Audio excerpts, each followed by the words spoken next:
Bueno, vamos a grabar entonces. Eh, Recuerden, nosotros habíamos visto ya las semanas anteriores todo lo que hacía a un proyecto eléctrico. Hemos conversado de varios temas respecto a obras ya. A medida que no vamos a avanzar con la teoría, vamos a avanzar con la parte práctica respecto a obras.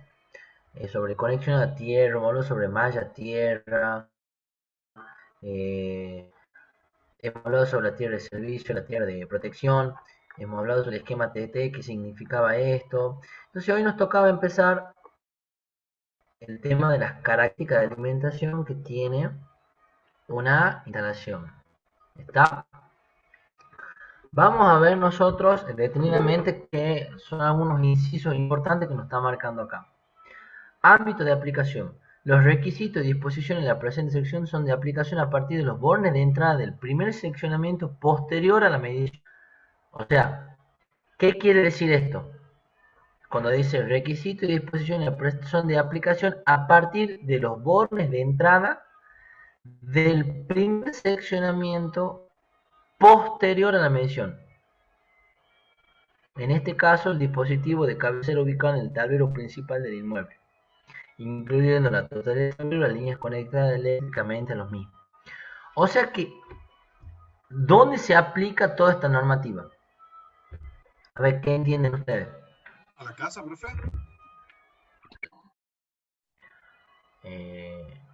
Sí, bueno, una casa, un edificio, un comercio, lo que sea. Pero ¿desde dónde? Ah, desde la llave para adentro, ¿o no? Del medidor hacia adentro. Exactamente. Nosotros supongamos que tenemos la línea municipal acá. Que normalmente la línea municipal se la traza así. Con un puntito así. Trazo y punto. Esta es la línea municipal. Y acá va ubicado. Ay, bueno, traten de seguirme por el mouse, no. El medidor. El medidor tiene sale la alimentación, que puede ser subterránea.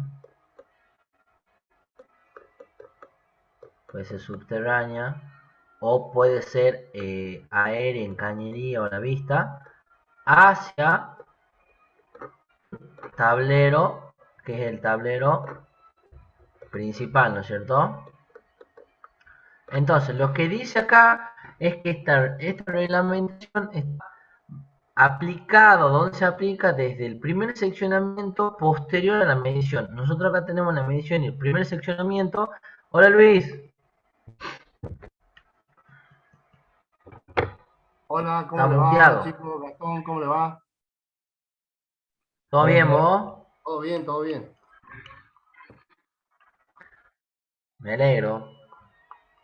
Acá estábamos empezando a ver el tema de lo que continuamos respecto a la normativa, Bien, que ya vamos a ver dónde lo aplicamos, la normativa, cuáles son las características de la instalación y desde dónde, cuando hablamos del ámbito de aplicación, desde dónde empezaba a regir la normativa esta. Acá vamos repasando, chicos, hablaba que del primer seccionamiento posterior a la medición. Como les digo, usted tiene la línea municipal, tiene el medidor, que en el medidor obviamente hay una llave, que esa llave es propiedad de DEN, digamos, ¿no es cierto? Lo único que DEN le exige a ustedes para que vayan sabiendo es el cable de carga que tiene que estar a la vista para hacer, hacer la conexión de esto. Vamos a ver con el tema de la acometida, quién se hace cargo de la construcción del pilar de mampostería o ¿cómo se llama? poste. Del Poste de poste hormigón. del hormigonado.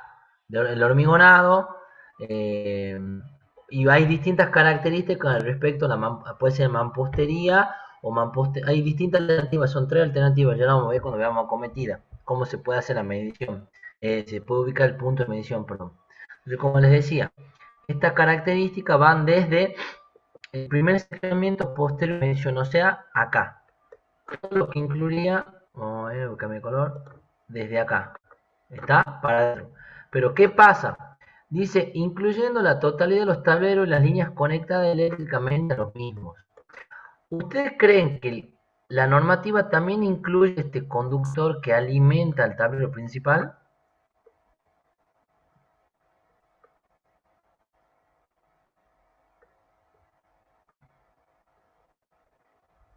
Porque acá dice el primer seccionamiento, habla de la primera protección, digamos.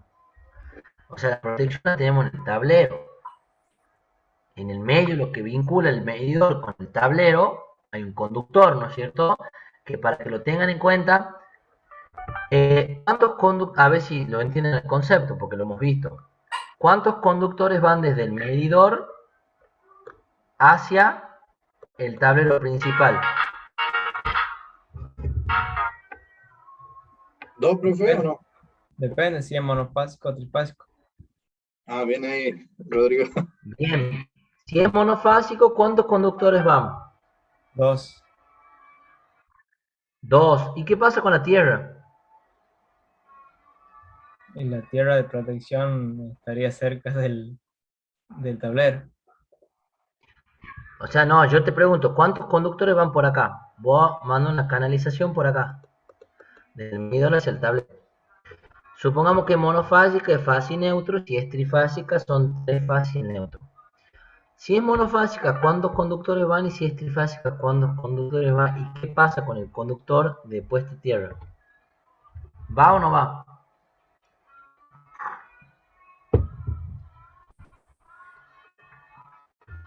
Y después esta tierra va por otro lado. ¿Alguna otra opinión? No va, profe, porque la casa tiene, digamos, la protección domiciliaria, que no era así. Va queriendo, no va. ¿Pero por qué? ¿Qué habíamos dicho respecto a eso? Que tenía la... O sea, acá va vivo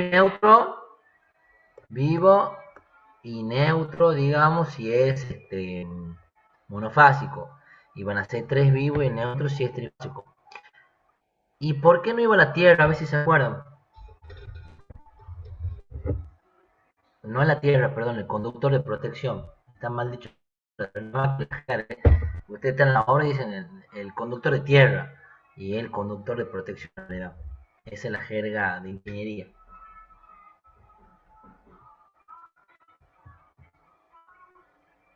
Porque la casa tiene la protección domiciliaria, profe.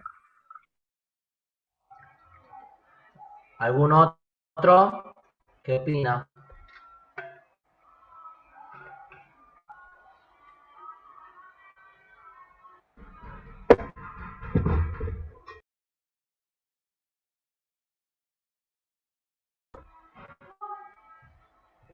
¿Qué pasaba? ¿Cuántas tierras había? A ver si se acuerdan. 2. No, El servicio. ¿Cuáles eran? El servicio, ¿Cuál la era? otra La de domiciliaria. servicio y de protección. La de servicio, ¿quién se hacía cargo? distribuidor. Bien, la de protección. Dueño de la casa, digamos. Y bueno, ¿y había un vínculo entre ambas? No, No, No. Exactamente, o sea, solamente entre estas van ¿cómo se llama? Los conductores activos, o sea, vivo o vivos en neutro, o sea, fase y neutro. ¿Está? Ahora, la reglamentación aplica, si bien dice del seccionamiento del principal, pero también le incluye esta línea, esta línea tiene un nombre. Ya la vamos a ver porque abajo está escrita qué nombre recibe cada línea, o sea, cada conductor. El conductor es uno mismo, digamos. Puede ser de 4x4, de 2x4, de 2x6, lo que sea. Según qué alimenta o cuáles son sus bornes de entrada y de salida, por así decirlo, recibe un nombre. Lo mismo que los tableros. ¿Está? O sea, no es que ustedes van y dicen, dame un tablero cuando van a comprar, no dicen dame un tablero principal y dame 4 tableros secundarios. No, ustedes cuando van a comprar tableros, compran un tablero de tantos polos y de tantos que viene ya por dimensión, más o menos está estipulado, van a ver cuando hagamos cómputo, pero no les dicen dame un tablero principal y 4 tableros secundarios. No, Esos nombres de tablero principal o tablero secundario, línea principal o línea seccional o línea de consumo, reciben aquellas líneas según lo que vinculan. ¿Está? ¿Le queda claro eso? Sí, profe. Sí, profe. Bien. Profe, Sí. lo de tableros de los polos, qué es lo que es? ¿Querés que lo explique yo? ¿Cómo?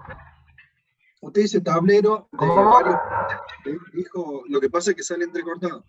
Dijo algo de tablero principal de varios Ah, polos. ¿Qué es? ¿A qué le llama eso? para que no te escucho, sale medio Ya lo entrecortado. explico yo. ¿Querés que le explique yo, ¿Vos me Gastón? escuchás bien? Sí, sí, sí, sí, ya le explico. Cuando el A ingeniero ver. se refiere al tema de los polos, vos cuando pedís un tablero, digamos, primero tenés que especificar de qué tipo de material. Vienen metálicos, vienen de PVC, en otros casos vienen entonces eso especifica. Entonces vos decís, mi domicilio va a llevar, a poner tantos interruptores, entonces son los interruptores que llevan, cada interruptor viene unipolar, bipolar, tripolar o tetrapolar. Entonces, ahí vas contando los polos. Hay designaciones comerciales que ven por unipolar. O sea, supongamos que vos tengas un interruptor, hablando todo de bifásico, tenés un interruptor, un disyuntor, y ponele que tengas dos térmicas más bipolares, uno para toma y otro para iluminación. Ahí tenés cuatro elementos.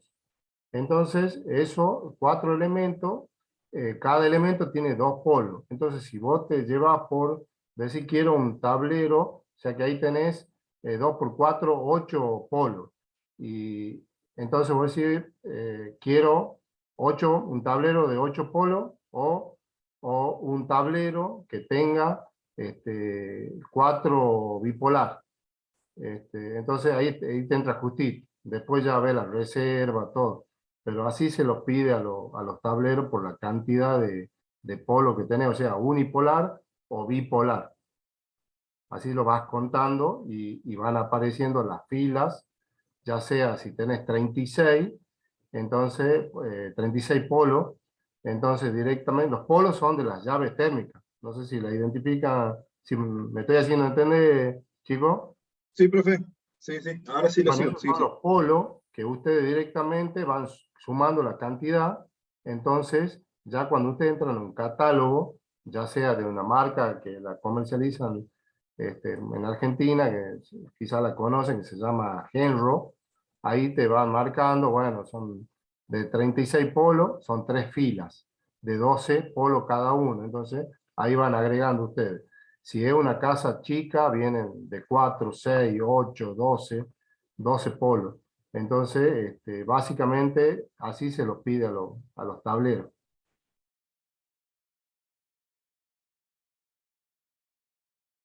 ¿Lo han entendido? Sí, Ingeniero. profe. Sí, profe. Ah, buenísimo, buenísimo. Bien. Sí, chicos, he dado por alto el tema de los polos. Lo que le explicaba el ingeniero era eso, digamos. El primer concepto que yo les quería decir a ustedes es que ustedes cuando van a comprar a Juancito en BP o donde sea, los tableros se dice, dame un tablero seccional ni principal. Como dice el ingeniero, se pide según el material que se utiliza y las dimensiones ya vienen estipuladas por polos. Es decir, normalmente para que tengan una idea, un tablero monofásico de una casa unifamiliar con baja carga instalada con baja potencia instalada, perdón, puede andar un tablero de 18 polos, a lo sumo, no sé, 24 con toda la música, dejando reserva y demás. Y lo que le decía yo con los polos, la cantidad para que usted lo reconozca en una llave térmica, si es bipolar, quiere decir que lleva dos polos. para el vivo y el neutro, corta vivo y neutro. Hay unipolares también que cortan solamente el vivo, al neutro hacen otra instalación dentro del tablero para llevar un solo neutro. Y el tema de las tetrapolares, hay tetrapolares y tripolares también. Entonces, según la cantidad de polos que esa cantidad de polos ustedes ahora termina de definir, ustedes me dicen, ¿cómo para comprar un tablero para mi casa? Para saber todo eso, tienen que hacer el proyecto eléctrico de la instalación para saber cuántos polos lleva, cuántos tableros lleva, qué cantidad de llaves lleva y demás. ¿Está? Entonces, para que vayan tratando de entender. Entonces, los bornes, cuando decía acá, bornes de entrada del primer seccionamiento, ustedes, vamos a borrar acá. Gastón, una consulta, como entro tarde, no sé si está grabando. Sí, sí, estoy grabando, gracias, gracias. Traten de seguir con el ejemplo este que este mouse tiene problemas con ¿cómo se llama? Con el, con el desplazamiento. Ustedes supongan que tienen el medidor acá arriba. Obviamente el medidor tiene una llave.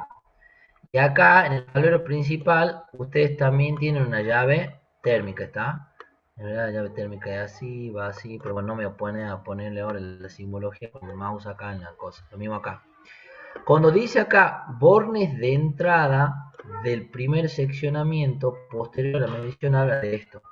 Acá ya lo voy a marcar. Aquí. De aquí para abajo. Todo lo que es la instalación para abajo.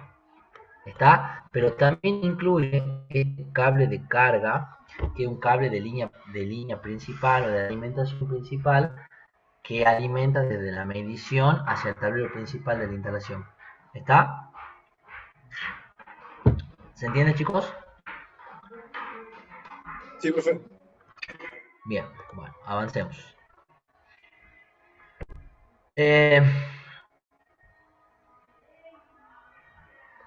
Vamos a ver el tema de la naturaleza de las instalaciones. ¿Está? Normalmente todas las instalaciones para uso residencial, comercial, industrial, el tipo de señal que se maneja es alterna, la corriente que tenemos es corriente alterna, ¿no es cierto?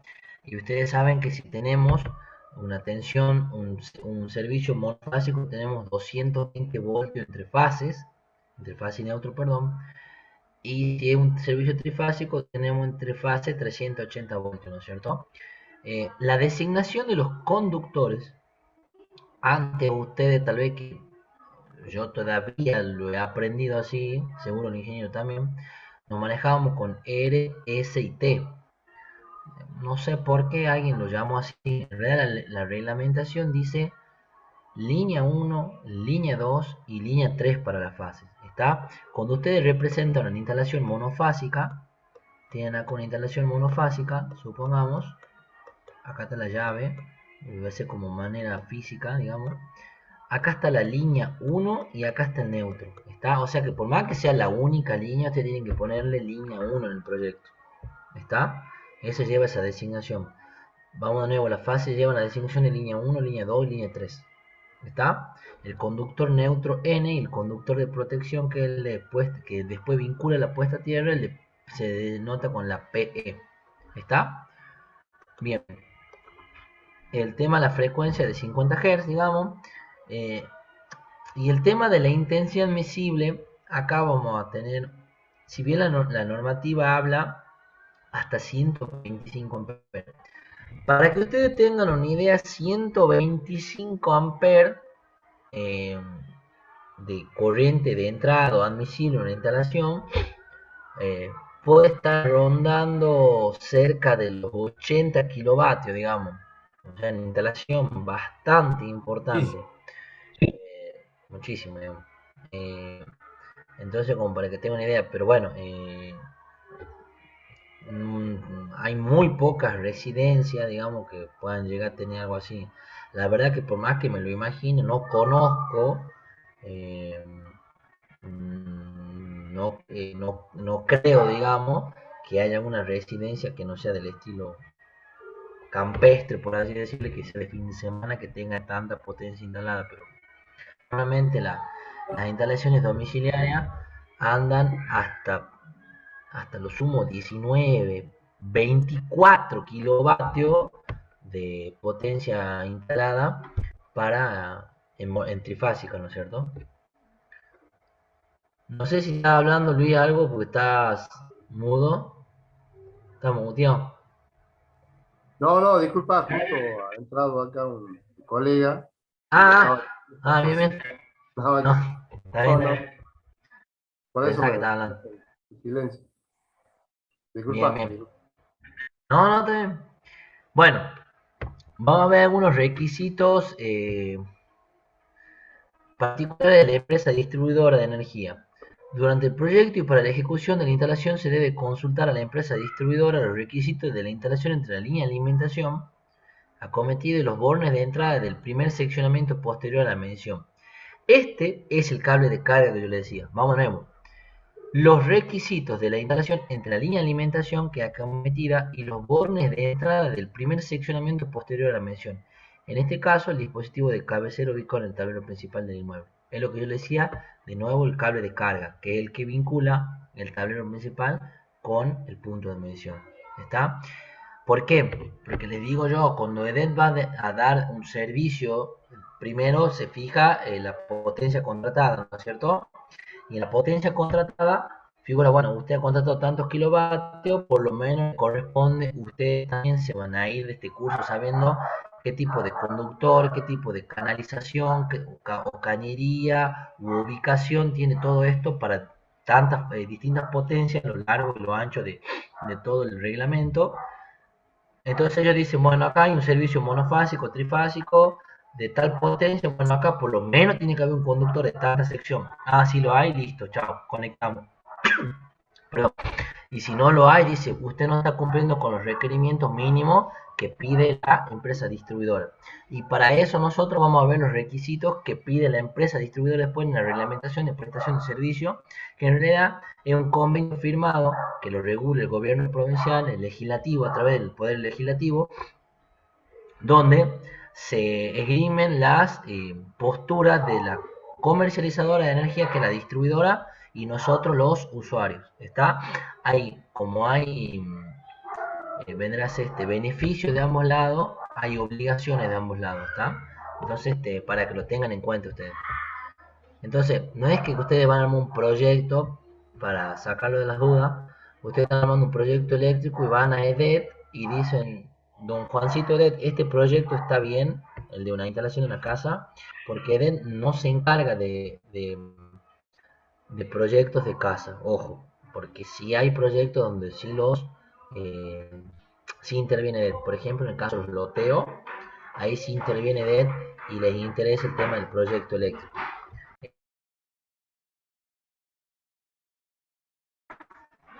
El tema de las instalaciones domiciliarias o de no interviene. En algunas comerciales importantes o unidades, un PH, que son las propiedades horizontales o algunos edificios, puede llegar a haber una interferencia de la empresa distribuidora, pero no tanto. ¿Está? O sea, ¿qué es lo que le quiere decir? Que Eden no va y se fija en el planito que ustedes están haciendo en la casa de Doña Rosa. ¿Está?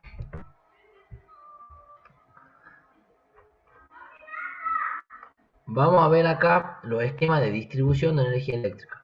¿Está? Yo, Luis, le voy a Sí, comentar esto, chicos, del esquema de distribución de energía eléctrica. sí. Y me ausento 5 a 10 minutos, 2 Bueno, segundos, y te dejo que pie como para que le converse un poco de esto a los chicos. ¿Ah? Son 5 o 10 minutos bueno. y yo me ausento. ¿Ah? Bien, bien, Bien, bien. ya lo giro a esto. Lo giro, denme un segundo. Ah, acá. Ahí. Bien. Miren.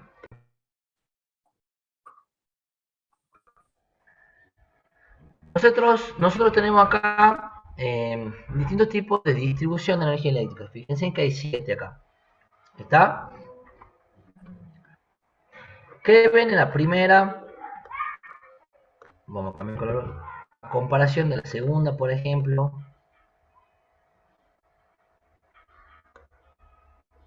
¿Qué ven distinto a las otras? O sea, vamos por la primera, que es la más elemental, la más troncal. ¿Qué creen que tienen ustedes acá? Lean porque está bien que lean, digamos, no hay problema.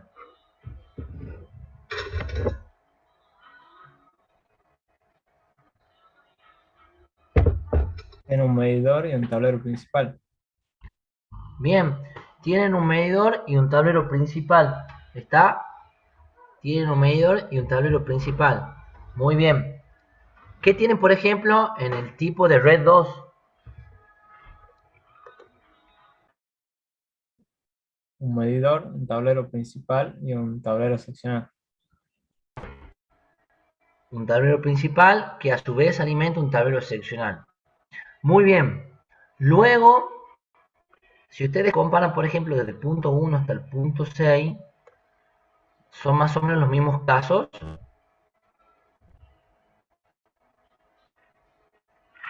Sí, profe, ¿En qué Sí, van difiere uno del otro? agregando, los van tableros agregando nomás. seccionales que se le agrega, Claro, exactamente. Por ejemplo, supongamos, este es el tablero único de su casa, de una planta.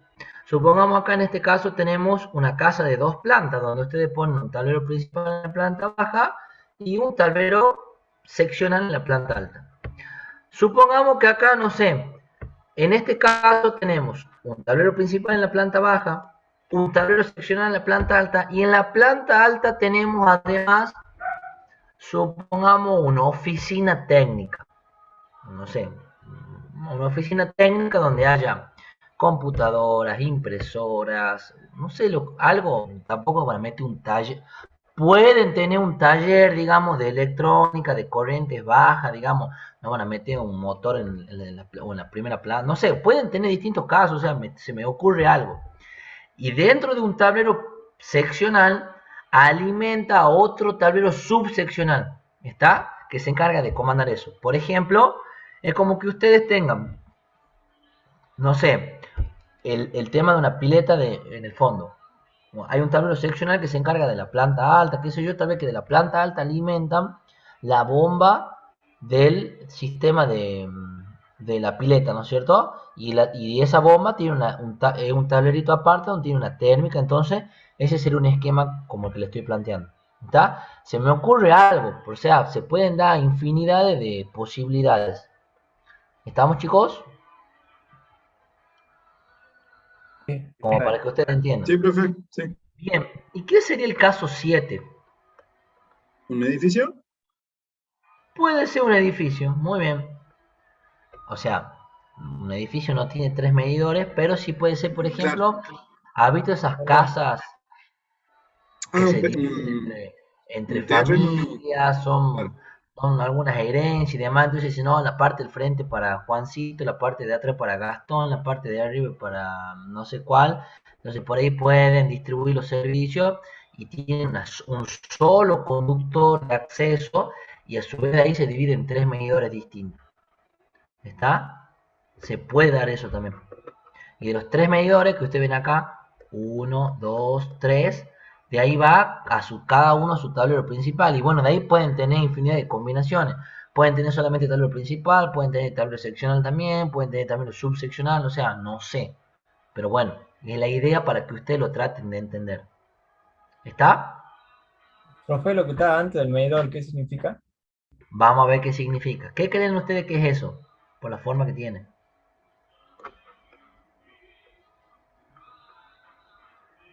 Vamos a recordar las siglas. ¿La Recuerden, llave? LAD, No. LAD, DPLA, LAD, bueno, este es el medidor. ¿Qué significa? Vamos a ver por las más fáciles. ¿Qué significa LP, TP, CT, CS, TSG? ¿Qué creen? Vamos por LP. línea Línea principal, principal. Bien. TP, tablero principal, muy bien. ¿Qué más? En CT, ¿qué significa CT? Circuito de trabajo. No. Circuito de Motor. terminal. Es un Ah, circuito de circuito. consumo. El circuito que es la llave de las luces, la llave de los tomas corriente y demás. TSG, ¿qué significará? Tablero secundario grande, no, de cualquiera. Tablero seccional. No, está bien, está bien. Tableros, en realidad recibe un nombre de tablero seccional general, digamos. ¿Está? Porque ustedes pueden tener un tablero seccional general, miren acá, que puede ser único, y ese tablero seccional general alimenta un tablero seccional. ¿Lo ven? Es tablero seccional general. ¿Está? Y ese tablero seccional general puede alimentar a su vez 1, 2, 3 tableros seccionales. ¿Está? Y cuando hay más de uno, acá recibe el subíndice I, que puede ser tablero seccional 1, tablero seccional 2, tablero seccional, no sé, N. ¿Está? Sí, profe. ¿Qué creen significa, siguiendo este criterio, qué significa CS? Conductor ¿Circuito secundario. seccional será? ¿O Circuito secundario? seccional, muy bien. Circuito seccional. Porque desde el tablero seccional general sale una llave con una línea que alimenta otro tablero. Entonces, ese circuito se llama tablero seccional. Circuito seccional, perdón. ¿Está? Bien. Vamos a ver qué significa lo siguiente. ¿Dónde lo cambio? ¿Dónde lo cambio? Miren. RDD, que es lo que tenemos acá nosotros. Ah, y acá hay un punto importante. Miren, nos sintamos acá, dice responsabilidad de la distribuidora de energía eléctrica. Fíjense que se está aplicando desde la línea principal, desde los bornes de entrada del tablero principal hacia atrás, aplicación de la reglamentación. ¿Está? Ahí divide. Y acá tienen la denotación de cada sigla. RDD, red de distribución de la distribuidora. Que la red de distribución son, a ver, ¿alguien se imagina qué es la red de distribución de la distribuidora? Las líneas de DET, supongo. La línea de red. ¿Cómo se ¿Cuáles llama? líneas? ¿Cuáles serían? Siempre me La de olvido el baja nombre. tensión. El preensamblado. Que pasa por la vereda, ¿no? La línea de baja. La línea de baja. Claro. ¿Por qué? Porque ustedes, ahí le voy a dar el pie al ingeniero también para que lo deje conversando sobre eso, porque ustedes cuando llegan, ¿qué tienen en la esquina de su casa? Viene un transformador. ¿Y el transformador qué tiene? Primario y secundario. Tiene media tensión y baja tensión. ¿Nosotros de dónde nos alimentamos? ¿De la baja tensión o de la media tensión? La Baja. baja. De la baja, baja. La baja, los transformadores tienen hasta 4 salidas en realidad. Y de ahí las salidas van a cajas de distribución. Imagínense en una bornera grande, ¿no es cierto? Por decirlo así, son cajas que ustedes van a ver normalmente todas aéreas para los barrios abiertos. Y de las cajas de derivación o cajas de conexión salen las alimentaciones hacia la casa de Juancito, sale la alimentación hacia la casa de Pedrito y sale así, ¿no es cierto? Obviamente, no en una caja de derivación van a tener la alimentación de toda la cuadra, o sea, se va seccionando, hay cruces que se permiten, ya lo vamos a ver en las normativas después, pero para que tengan una idea. Entonces, por eso digo, las líneas de LED, sí, pero ¿qué línea? Las líneas de baja tensión de LED, ¿está? O sea, es la parte de salida del transformador. ¿Y ustedes cómo reconocen un transformador? Porque acá, en el trafo, recuerden que es, ¿qué tipo de conexión? Triángulo estrella, ¿no es cierto? O sea, acá, del lado de alto tenemos 3 bornes, digamos, por así decirlo, y del lado de baja tenemos 4. Aparece el neutro. ¿Está? Sí, profe. Bien. Luis, te dejo 5 o Bueno, 10 minutos que conversé con los chicos bueno, respecto a todo esto para cerrar el tema y cuando vengo sí. seguimos avanzando. ¿Ah? Bueno, sí, sí, sí. Ya Por favor, yo, le yo le estamos con dejo eso. más o menos las descripciones de cada, de lo que han visto recién, ahí como para que, a ver, le voy a decir un poco más chico, para que lo puedan ver, digamos. ¿Ah? 5 minutos me ausento igual, por favor. Sí, sí. Bueno, lo que hablaba el ingeniero Gastón al principio, eh, partiendo de los medidores, EBET tiene un modelo, digamos, ya unos diseños preestablecidos, que en base a eso, por ejemplo, si están en un country, te dicen hay que hacer un pilar, ya sea construido in situ, que sería que van armando desde el piso hacia arriba, con ladrillo común, por ejemplo, entonces ya te dicen, esta medida es la que queremos. Y, bueno, y ahí es donde se aloja el medidor. Puede ser la alimentación aérea o puede ser subterránea, dependiendo el caso. Después, volviendo a lo que estaba explicando el ingeniero de la parte de los transformadores, en la parte de EDED maneja todo lo que es baja tensión, o sea, por eso se llaman distribuidora.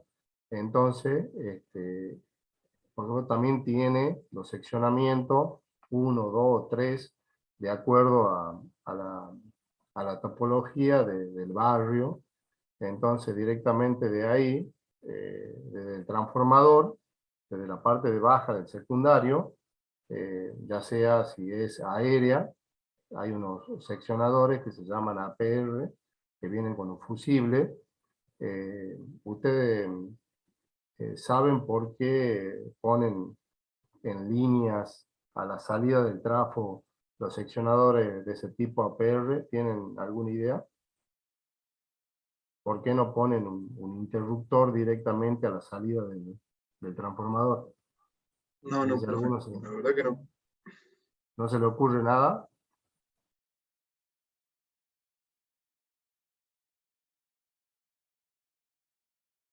Ahí lo que pasa que, digamos, bueno, ustedes han visto las camionetas de DET, o sea, no sé si alguna vez en alguna maniobra o algo vieron que suben con la escalera, o a veces vienen, vienen en los camiones, están en la barquilla. Bueno, eh, más adelante lo van a ver, pero bueno, le voy comentando para después cuando vayan por la calle, que es muy común ver una subestación aérea, chequeen ustedes que están las salidas, dos para un lado y dos para el otro lado. Entonces son negros, y después, bueno, son los seccionadores fusibles. Lo que pasa más bien es por seguridad de las personas que están trabajando, para que una vez que hagan el seccionamiento, vean que hay un corte visible. Entonces, ¿por qué? Porque directamente cae en la parte donde está el fusible.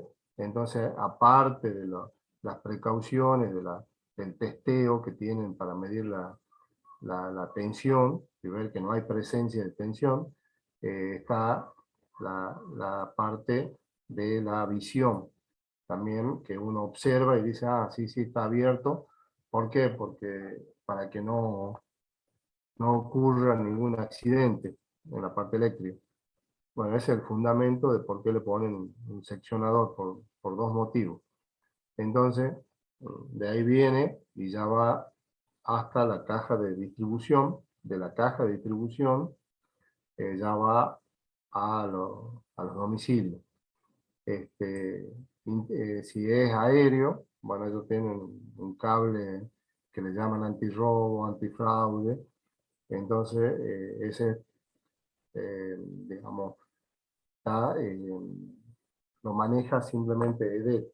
Si cualquiera que no trabaje en EDET o no sea prestador de servicios de EDET va a tener inconveniente si en el tramo ese, desde la caja de distribución hasta el medidor, si quiere adulterar algo, por supuesto va a estar haciendo un fraude. Después viene el medidor, viene la térmica, que las térmicas, ¿saben? ¿Conocen algo de las características de las térmicas, las curvas? ¿Tienen alguna idea? ¿Ya vieron en esa parte? ¿O alguien conoce por la experiencia, por el trabajo? Por ¿Qué es la ejemplo, curva de sí, disparo, dice profe? Claro, claro. La característica de disparo. ¿Qué tipo de curva? ¿Saben cómo la denominan a las curvas? curva C, tenemos curva, no me acuerdo la otra, pero la que Sí, sí, mayormente hay B, toman. C y D. Son los distintos curvas de disparo. Entonces, ¿Ustedes saben cuál está usando EDET ahí en el medidor? ¿Cuál es la que pide? No. Mm, Después, bueno, si tienen la oportunidad en su casa, por ahí levantan, se ve, digamos, ahí, que siempre son SNEI de la BB, son curvas de tipo de disparo. Eso es lo que exige EDET, que se instale ahí en el medidor. Después, adentro, saben qué tipo de curva se usa en el tablero ya principal, en el interno. Curva C. Curva C. Bien, bien, bien. Este, así que así lo van conformando y bueno, te van exigiendo. También EDE tiene ya tiene tabulado, dice tal potencia, tal térmica que se pone, tal cable de alimentación y tal cable de salida. Así que no, está bien estudiado todo. Después, bueno, como en otros casos anteriores, donde aparece algo que no está estipulado, se lo estudia y se toma otro camino y bueno, previa aprobación de la distribuidora. Así que bueno, volviendo ahora a la fijación de los medidores eh, pueden ser en pilares que le llaman armado in situ, o otros que lo arman una empresa de acá que hace premoldeado, que ya directamente vienen todo armado para que vos con una grúa lo deposite en el punto que va a ir el medidor y después lo arme con la caja del medidor, el caño, bueno, todo si es aéreo o subterráneo. Y después vienen los postes de hormigón, que no sé si han visto los postes de hormigón donde van instalados los medidores. Sí, sí, Sí, bueno. sí, es parecido al otro, el premoldeado, ¿que no? Y creo no, que el premoldeado, bueno, ya es algo de el pilar, vendría a ser que yo le llamo este, la parte que se lo ve por lo general en los country, ese ya viene de hormigón, ¿viste? Ya completo. El otro va ladrillo por ladrillo armándolo, conformándolo hasta llegar a una altura determinada, a un ancho y un largo que ya está estipulado, si no, no te aprueban. Y la columna de hormigón ya es una columna, digamos, que ya tiene directamente el largo si es aéreo, por donde va a cometer el cable de la caja de distribución. Así que y la fijación al medidor ya no va empotrado, sino que lleva unos flejes inoxidables que se lo fijan a ese poste. Así que básicamente tiene esa disposición. Lo otro que después, bueno, cuando ya salí del medidor, este, por lo general, la mayoría son subterráneos hasta que llegan a el tablero principal. Eh, ¿Tienen idea cómo se hace un tendido subterráneo? ¿Alguno ha visto alguna vez? Yo, por ejemplo, cuando hago la línea principal, esa es una de las preguntas que le iba a hacer.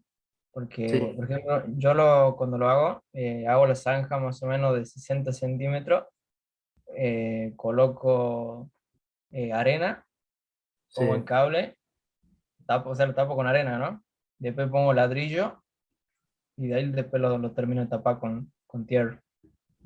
Pero, o sea, eso me lo enseñó un electricista, pero, o sea, Ah, nunca, bien. nunca trabajé con un ingeniero que me diga, así. O nunca leí en la norma cómo sería realmente. La verdad que no ¿Y qué sé. tipo de cable ha instalado? Cable subterráneo. ¿Recordás? El cable subterráneo sí que es como morado, algo así. Ah, sí, sí, la marca viene INSA o Prysmian. Exactamente. Este, que era ex Pirelli. Bueno, mira, cuando vos haces una acometida subterránea, y te acordás de cuánto era, qué profundidad tenía? A 60 centímetros más o menos. Ah, pensaba que era el ancho de 60. ¿Y cuánto es el ancho de la pala? Sí, un poquito más del ancho de la pala. Ah, bien. Bueno, mira, por lo general, ¿qué es lo que se hace? Cuando se hace la zanja, se saca cualquier piedra que esté en el fondo de la zanja, se revisa bien, se la saca, se pone la cama de arena primero, después se larga el cable, también hay que verificar que la arena no tenga ninguna piedra, ningún escombro ni nada, sea arena, y se lo vuelve a tapar con un poco de arena. Entonces después viene la tierra, o sea, le larga otra capa de tierra. Después viene la parte de la protección mecánica que se pone, que son los ladrillos comunes.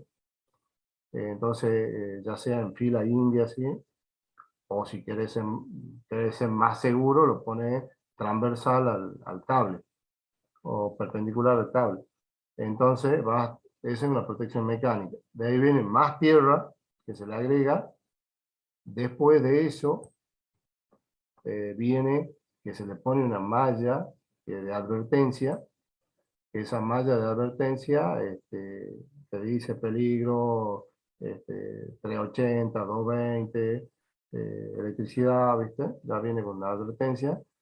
Y después al final se vuelve a tapar y ahí se compacta.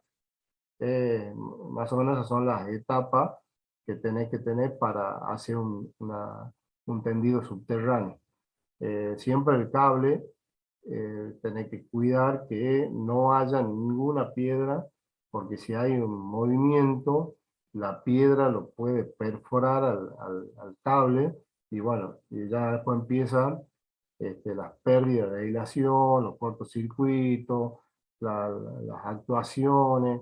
eh, Así que ese es lo primordial de tener, hacer un buen tendido subterráneo, porque después, bueno, ya para encontrar la falla, ponerle que sean 20 metros de tendido, 15, entonces si después tenés que tener algún equipo especial para decir a dónde se me pinchó el cable.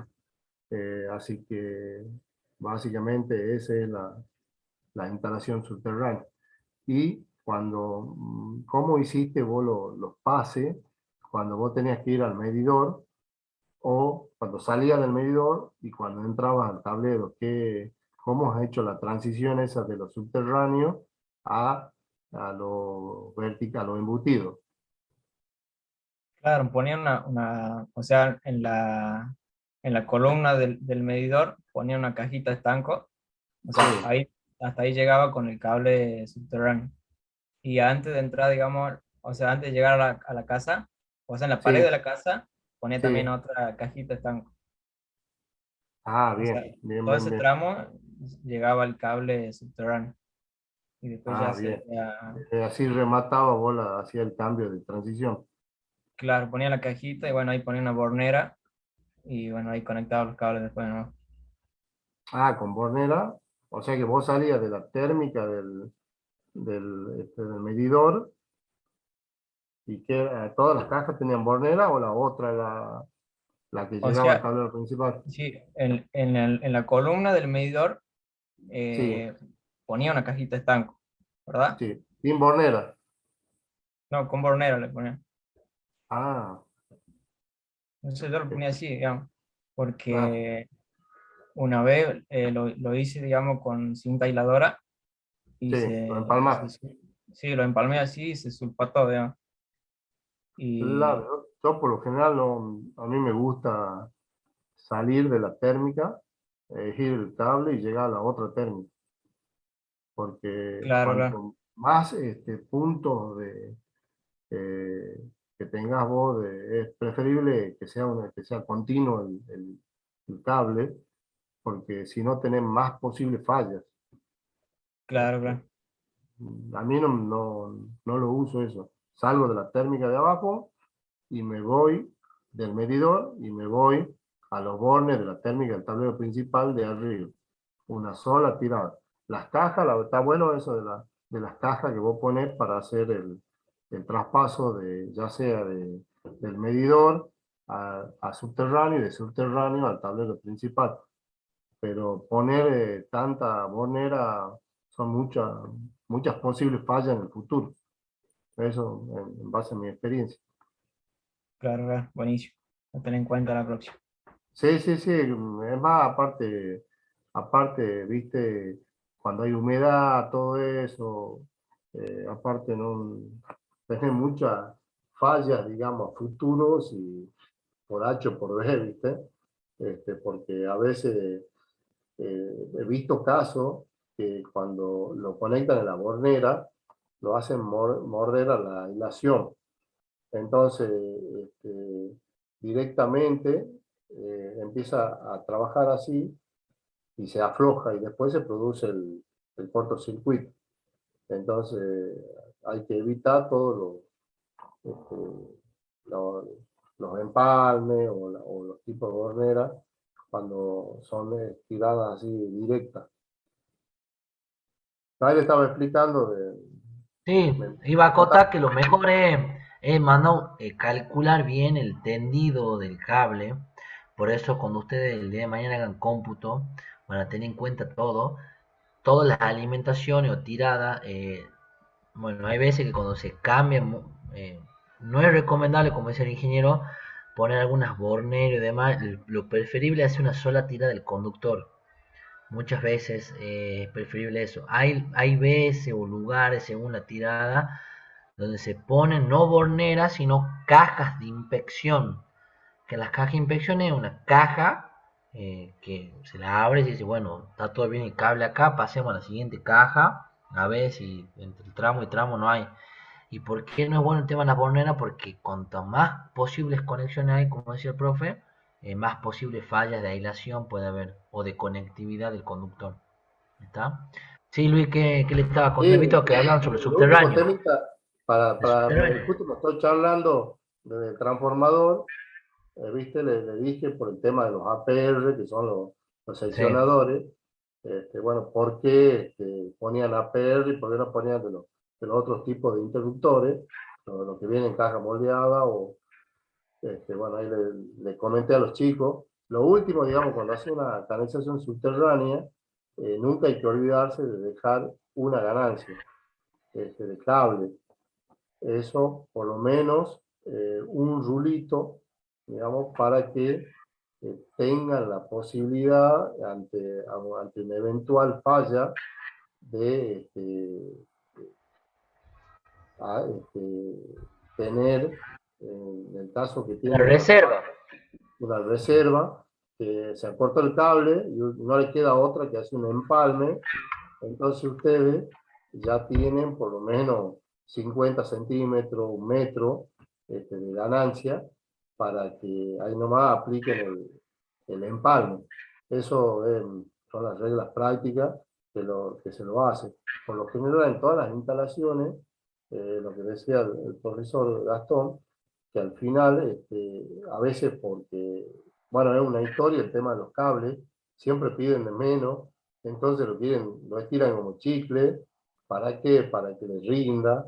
Y bueno, de ahí vienen las opciones de los empalmes, las borneras, pero en realidad siempre cuando vamos al capítulo de hacer el cómputo, también hay que tener un grado un porcentaje este, que no nos cubramos por algún cambio de obra o por algún error que hayamos tenido en el cómputo, pero siempre tengan presente cuando está subterráneo la ganancia, que eso es importante, y siempre, bueno, también la que me comentaba Rodrigo, era el cable tendido.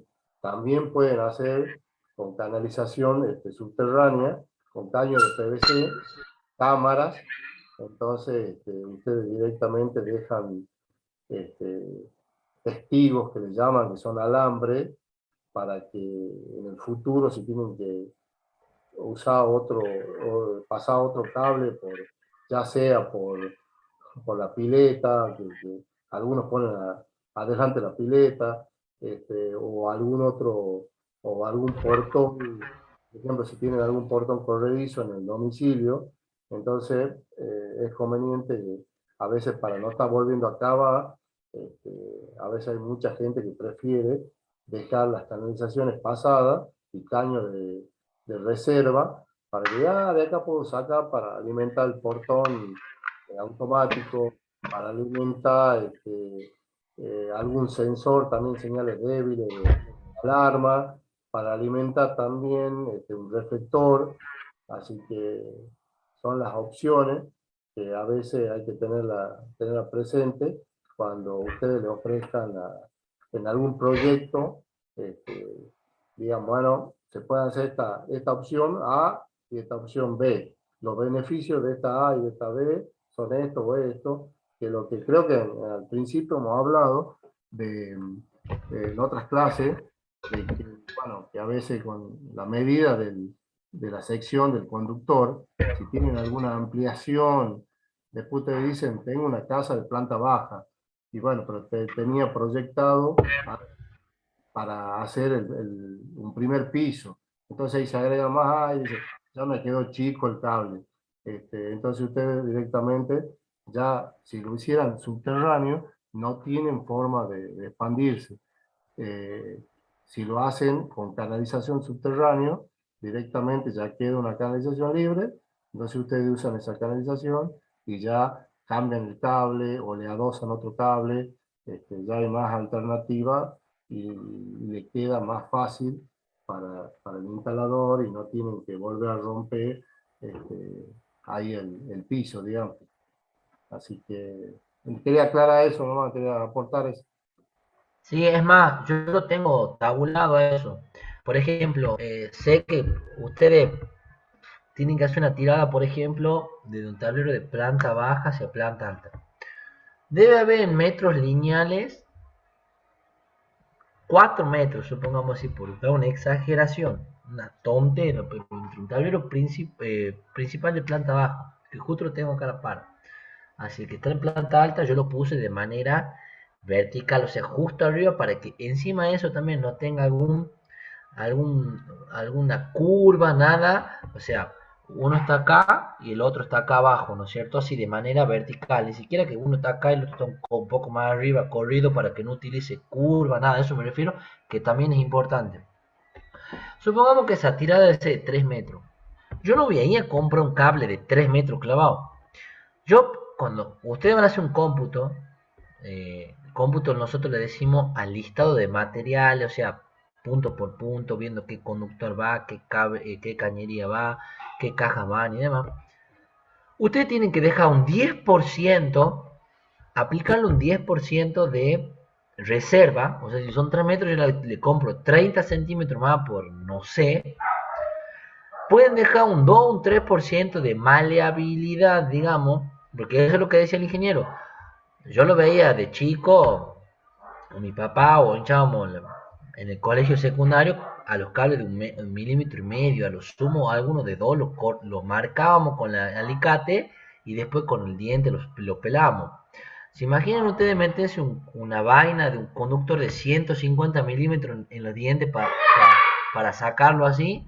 No lo van a poder hacer porque ya los conductores con mayor sección son menos maleables. Entonces no es que yo decía, yo le compro un conductor de 150 milímetros cuadrados de sección, que un conductor así, y me compra 10 metros, y bueno, si me falta un metro, después voy y me compro un metro más.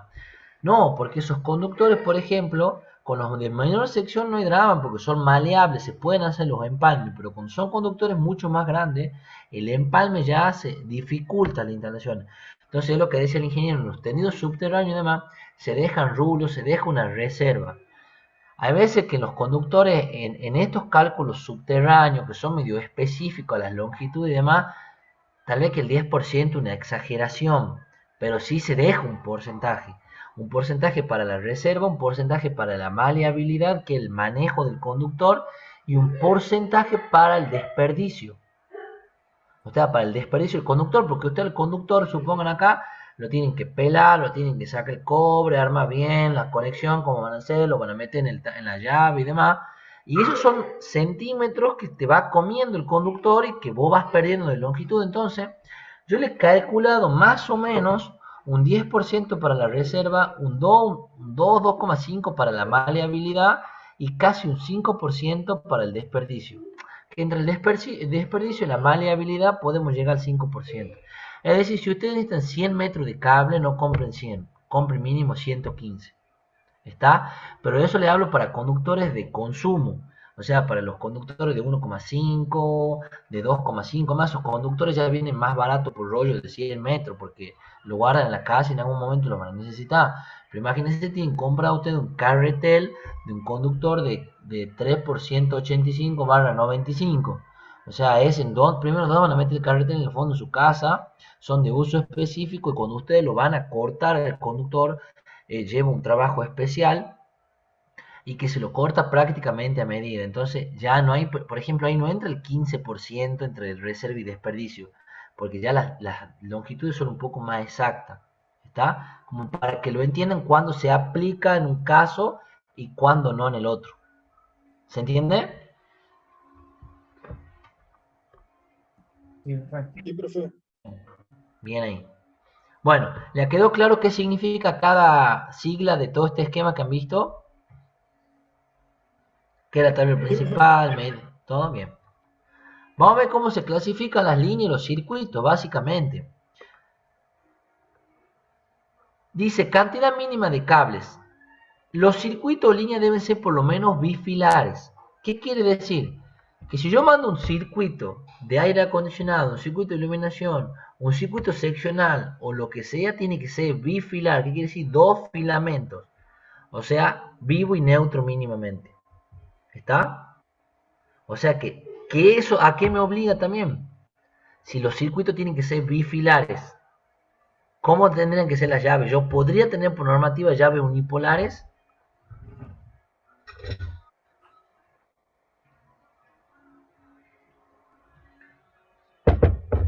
¿Qué creen ustedes? ¿Va a tener que usar la bipolar o no, profe? Lo ideal es Pero, usar bipolares, pero acá no habla nada de las llaves, solo habla de las ah, líneas y los circuitos. ok, Acá no habla de ok. las llaves, habla de las líneas y los circuitos, porque ustedes pueden tener un neutro generalizado en el tablero y sacan de ahí una conexión del neutro y el vivo que alimenta que corta una llave unipolar y sale el circuito vivo y neutro, que no es lo ideal. Lo ideal es tener totalmente un solo neutro y de ahí sacar las derivaciones para cada circuito. O sea, cada circuito tiene su vivo y su neutro. ¿Está? Es lo ideal. Entonces, cuando le dice cantidad mínima por circuito por línea, tiene que ser vivo y neutro. ¿Está? Si es un circuito trifásico, van a ir las tres fases y neutro. ¿Está? Y además, recuerden, además de esto, ¿qué tiene que circular por los circuitos? Por toda cañería existente de una instalación. Corriente. Línea de protección. El conductor de puesta a tierra. Conductor de protección. Muy bien. O sea que ustedes mínimamente una cañería tienen que tener tres conductores. Mínimamente. Vivo, neutro y protección. Puede ser neutro, retorno y protección, pueden darse distintas cosas, pero mínimamente por cañería van a tener tres conductores. ¿Queda claro? Bien. Sí, ¿Quién es la profe. línea de alimentación? Es la que vincula la red con o sea, los bornes de entrada del medidor con el tablero principal nuestro. ¿Está? Perdón. La línea de alimentación y línea principal son dos cosas distintas, lo he dicho al revés. La línea de alimentación es la que vincula la red de la empresa con los bornes de entrada del medidor de energía. ¿Qué quiere decir? Vamos acá a un esquema. Ustedes tienen acá la red de baja de EDET. Tienen acá el medidor. Y tienen acá, supongamos, el tablero principal. Entonces la línea de alimentación es la línea esta que viene hacia el medidor, que puede ser vivo y neutro, o 3 vivo y neutro, ¿no es cierto? Esa es la línea de alimentación. La línea principal es la que Lo mismo que vincula. cometida fue. No, la cometida es esto. Ajá, perfecto. Es más, acá te lo aclara, mira. Vamos más arriba. Lo dice. Espera.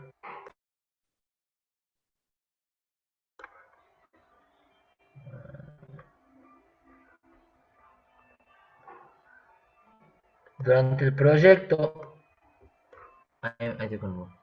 Durante el proyecto y para la ejecución de la instalación se debe consultar a la empresa distribuidora de energía los requisitos de instalación entre la línea de alimentación acometida y los bornes de entrada del primer seccionamiento posterior a la medición. ¿Está? El cable de acometida y el cable de carga. ¿Está?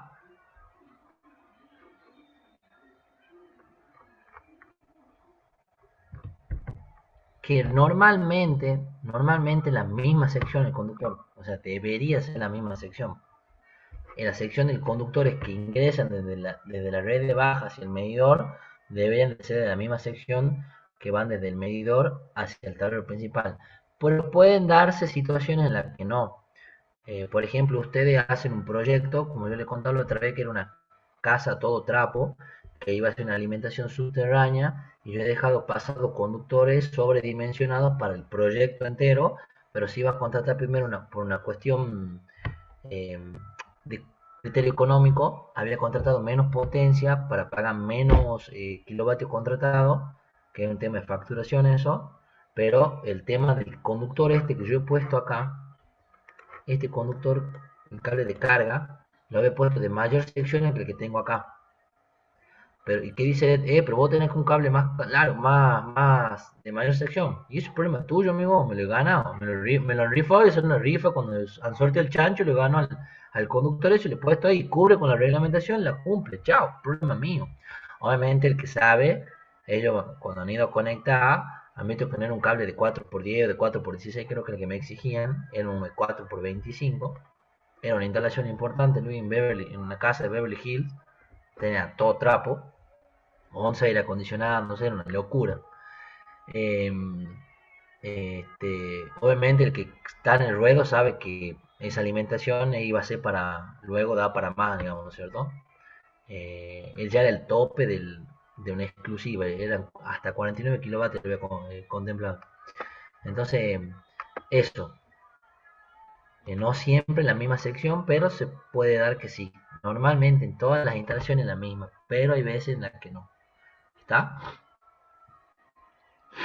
Bueno, línea principal es la que vincula los bornes de salida del medidor de energía, o el caso de medición. Acá porque hablo en el caso de medición indirecta de corriente, porque ustedes cuando nosotros tenemos en el medidor que tienen en su casa ustedes, ¿cómo creen que es la medición de energía? ¿Directa o indirecta? ¿Y por qué se dice directa y por qué se dice indirecta? Creo que sí lo hemos conversado. E indirecta, profe, porque no conozcan un medidor, solo leen los números, digamos. No. Siempre va un medidor. O sea, el medidor, la empresa de distribuidor te lo pones. O sea, mi casa, o sea, una fábrica mediana, te pone medidor, sí o sí. Pero ¿a qué hace referencia con medición directa y medición indirecta? Creo que sí lo hemos conversado.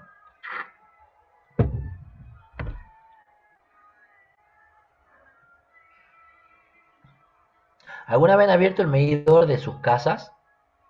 ¿O de algún medidor cualquiera? No, profe. ¿No?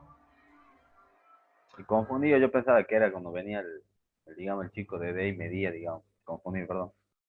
No, no, está bien, porque acá van a aprender. ¿Qué es la medición directa? ¿Qué es la medición indirecta? Ustedes cuando van a abrir una caja de medición, en algún momento todo de chico pasábamos, quedaba la llave, a veces atada con un alambre, la solapita esa, o con un candado, a veces quedaba abierta y no faltaba el dañino que iba y bajaba la térmica del medidor y que dejaba sin luz a la casa, ¿no es cierto? ¿Qué quiere decir? que en la caja de medición hay una llave de protección y ahí está el medidor. En el visor aparece solamente el medidor para que el lecturero tome la medida, pero hay un medidor ahí. Y esa medición es directa porque ¿qué hace? En tiempo real, ese medidor digital, que ahora son todos digitales, toma la medida de energía y el lecturero va y toma y se ha medido esto, pum, lleve. Esto le vamos a facturar a Gastón García. La medición indirecta se da cuando ustedes estamos hablando de potencia instalada un poco mayor a los 50 kilovatios. ¿Por qué? Porque ya sigue habiendo un medidor, pero la medición se hace a través de transformadores de intensidad, o sea, de TI. Esa es la medición indirecta, porque no es directa, o sea, ¿qué se hace? ¿Se acuerdan cuál es la finalidad de un transformador de intensidad? ¿Y cuál era la salida de los transformadores? Tenían dos tipos de salida nomás en corriente.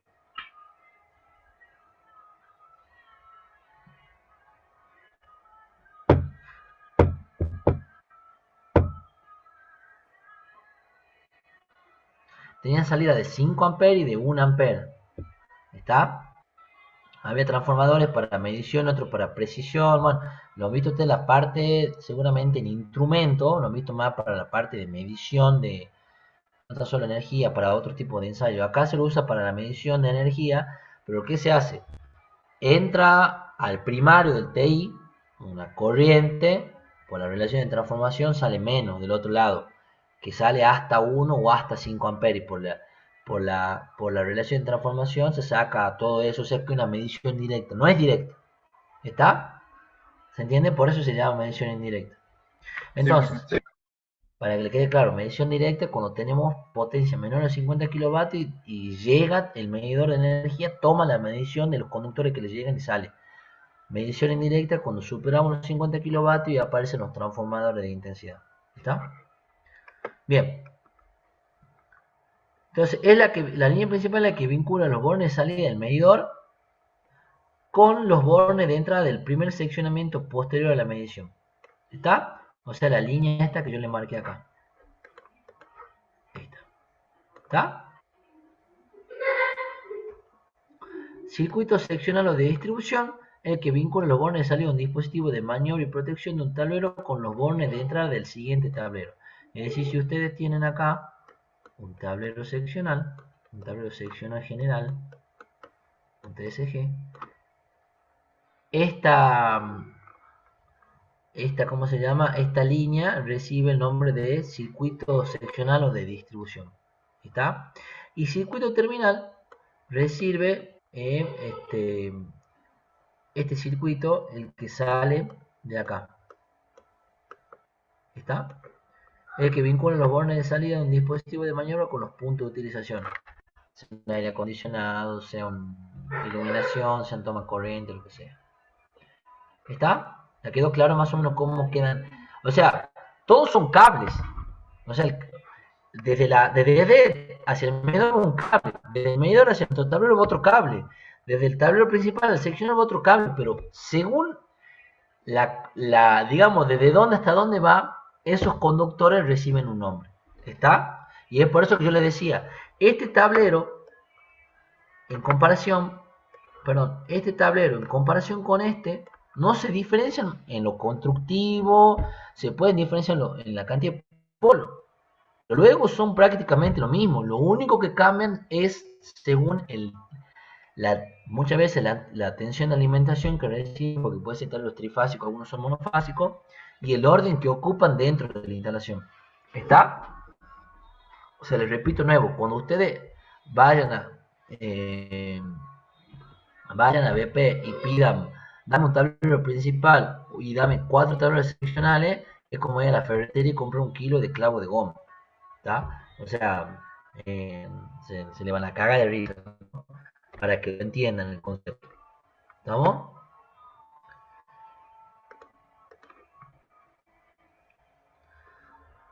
Bien.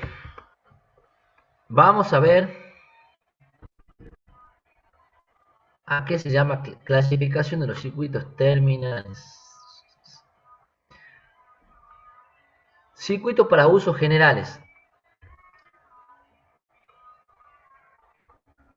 Son circuitos monofásicos que alimentan boca de salida para iluminación y boca de salida para tomas corriente.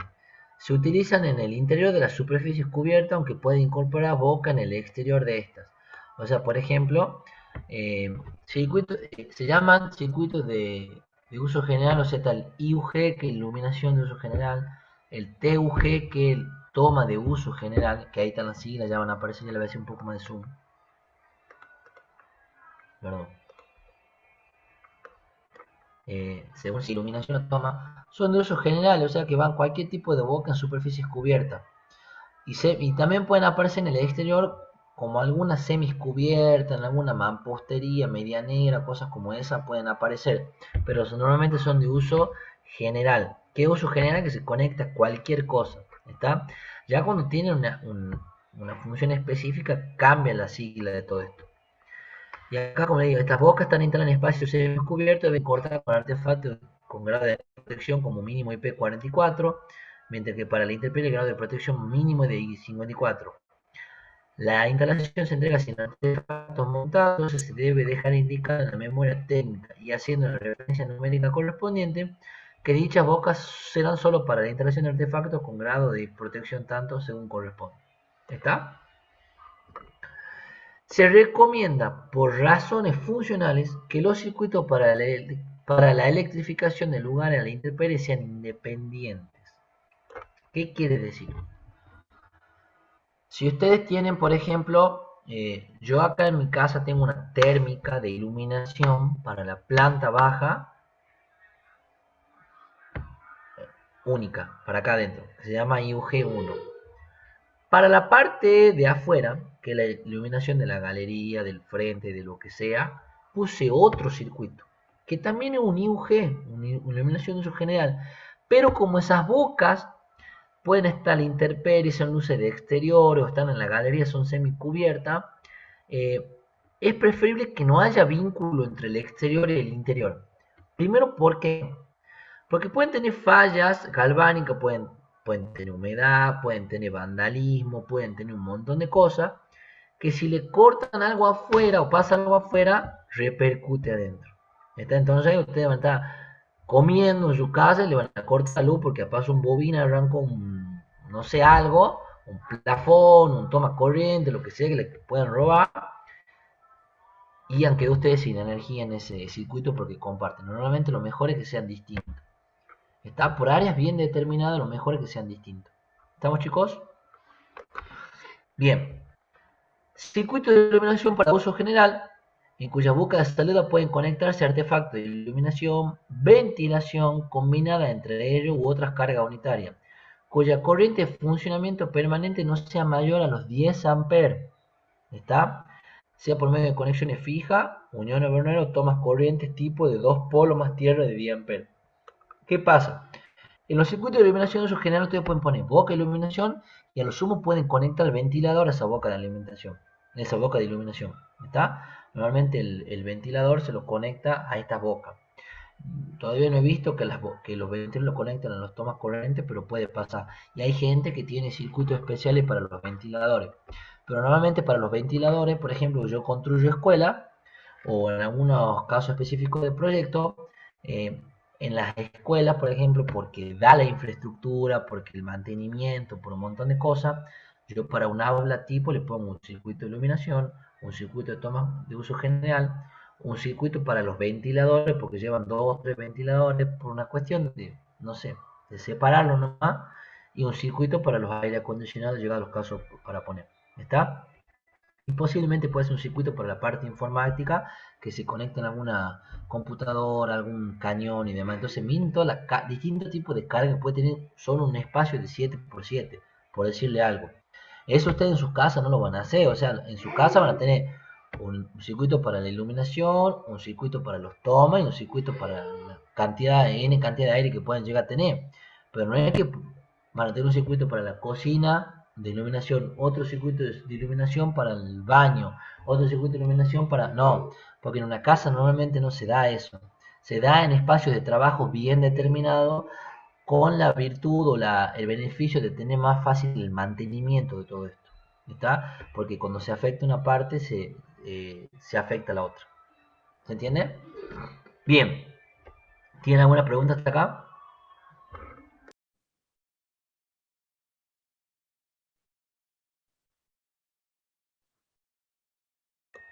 Bien. Los circuitos de tomas para uso general, que se denominan TUG, son bocas de salida que pueden conectarse carga unitaria de no más de 10 A por medio de tomas corrientes de 2 polos más la tierra y 10 A. ¿Está? O sea, ustedes en una casa, en un proyecto, lo que sea, van a tener mínimamente un IUG para la iluminación y otro, un TUG para los tomas corrientes.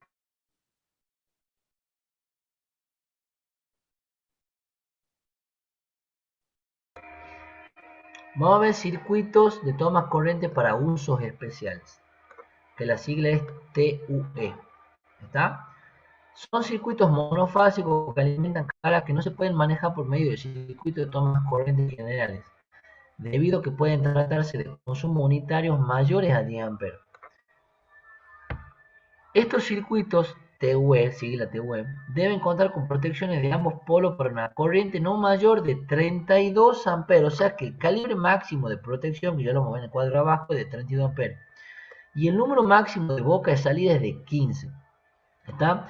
Eso también les voy a explicar, porque cada circuito, no hay que decir, bueno, tengo un circuito de iluminación, bueno, manda toda la carga de iluminación ahí. No, ustedes tienen que respetar la cantidad de boca máxima por circuito. ¿Está? Entonces, vamos a ver cómo se clasifican todo esto. Acá tenemos un cuadro de resumen. Acá tenemos el tipo de circuito, la designación, la sigla, la cantidad máxima de bocas y el calibre de protección máximo que pueden llegar a tener. ¿Está? Supongamos que quieren usar un circuito de tipo de uso general, sea para iluminación o para toma corriente, bueno, cambia la sigla. La cantidad máxima es de 15 bocas y para la iluminación el calibre máximo que puede tener ese circuito es de 16 amperes.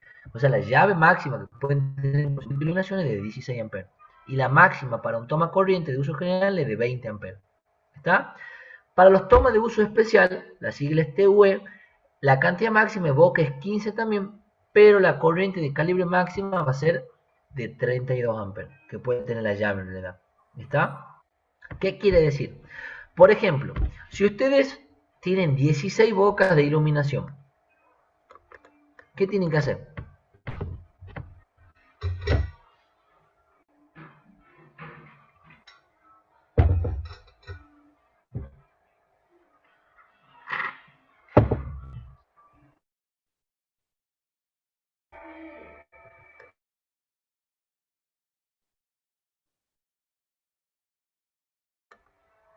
¿Qué pasa si tienen 16 bocas de iluminación en una casa?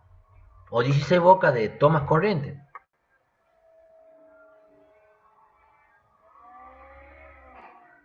¿Cuál es el concepto, digamos? Porque es máxima cantidad de bocas por circuito. 15. ¿Qué pasa si tienen 16? Vamos al caso más desfavorable. Siempre usted tiene que pensar en el grado caso más desfavorable.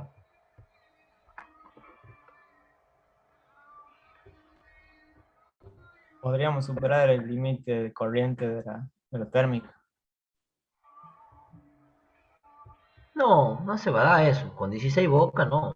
Porque las bocas de iluminación tienen una carga muy pequeña. O sea, no se va a dar eso. Tengo 15 reflectores. Y si tiene 15 reflectores, ya va a ser otro tipo de circuito de uso especial, por ejemplo. De iluminación de uso especial. El concepto es el siguiente. Por ejemplo, eh, si tienen 16 bocas, ¿qué dice la reglamentación? El máximo es 15 por circuito. Si tienen 16, ¿qué tienen que armar? 2 circuitos, como mínimo. No quiere decir que tienen que ir 8 y 8. Puede ser que porque, no sé, puedan armar 15 y 1, 10 y 6, no sé, lo pueden distribuir como ustedes quieran. Lo ideal sería hacer miti, ¿no es cierto? Pero es el concepto, cuando superan la cantidad de bocas máxima, ya tienen que poner otro circuito. ¿Está? Eso se da en la parte teórica y de proyecto, porque en la parte práctica, por ejemplo, yo acá en mi casa he hecho unos cajones de Durlock y he puesto todo dicroica de LED de 3 vatios. Si yo me pongo a contar la cantidad de bocas que tengo en toda la planta baja, son 32 bocas. Hay dicroica de 3 vatios y hay alguna de 9 vatios. O sea, ¿Cuántos circuitos tendré que armar? Por lo menos 3 circuitos de iluminación. Pero ¿qué pasa? Acá hay una realidad. Soy ingeniero, es mi casa, conozco el consumo y sé que no voy a tener una falla en cuanto a sobrecarga de iluminación. Y por otro lado, sé que no voy a tener todas las luces prendidas. Y si tengo todas las luces prendidas, a lo sumo multiplican la cantidad de potencia o suman la potencia de cada una de las bocas, es ínfima. No llego ni a los... Si llego a los, no sé, a los 500 vatios, de un montón. O sea, a los 2, 3 amperes de consumo. No llego más que eso a plena. Entonces en la parte práctica sí se da que se le pone mayor cantidad de boca a los circuitos que en la parte teórica. Porque si ustedes ponen un circuito en un plano con 32 bocas, va a venir el inspector que dice, oiga amigo, usted está poniendo un montón de bocas, tienen que poner más circuitos de proyecto. ¿Se entiende? Sí, pero profe, ¿y ahí cómo es? Hacemos los planos de una forma y cuando llama Sí. en realidad Hace los planos de una forma y lo ejecuta de otra. Por eso después existe lo que se llama conforme a obra. Porque vos proyectás, yo proyecto todo en base a la EA. Viene el ingeniero sí. Luis y dice, no, el dueño me ha dicho esto, hace de esta manera. Pero escucha, vos haces de esta manera, bueno, por plata baila el mono, dicen. Y después dice, bueno, ¿qué me han hecho entre los dos? Y ven y vos decís, bueno, hacen una planimetría de lo que está hecho, que se llama conforme a obra. Bueno, yo voy a empezar a ver qué es lo que han hecho entre los dos. Bueno, entre los dos dice, acá hay 30 bocas de circuito. Bueno, tiene 30 bocas, ¿qué va a hacer? Hacía que era el dueño, y para eso le pago al ingeniero, chao, digamos, ¿entienden? O sea, esa es la realidad entre la práctica o entre el proyecto que es la teoría y la práctica, la ejecución. ¿Está? Sí, profe. Por ejemplo, mi instalación en mi casa está preparada para 5 aire acondicionados y yo tengo una instalación monofásica. ¿Por qué? Porque sé los equipos que tengo, sé que yo a mis hijos no los dejo estar todo el día con el aire ni que lo prendan. O sea, los días de que reviente el calor, a lo sumo se prenden 3 aire acondicionados. Cada uno tiene una llave de 20 amperes y la llave general es de 32, o sea que difícilmente salte la térmica. O sea, conozco mi consumo. ¿Se entiende? Lo conozco, por eso lo hago. Pero si lo tengo que hacer por un cliente, ni... No, porque no sé si el cliente se va a manejar con el mismo criterio económico que el mío o energético, entonces digo, no, macho, trifásica y a pelarse. ¿Se entiende?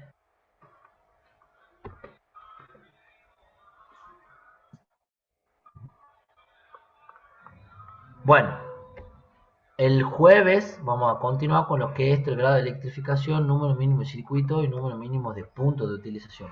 ¿Ah? Si ustedes tienen la posibilidad de ir leyendo lo que vamos viendo, estaría bueno.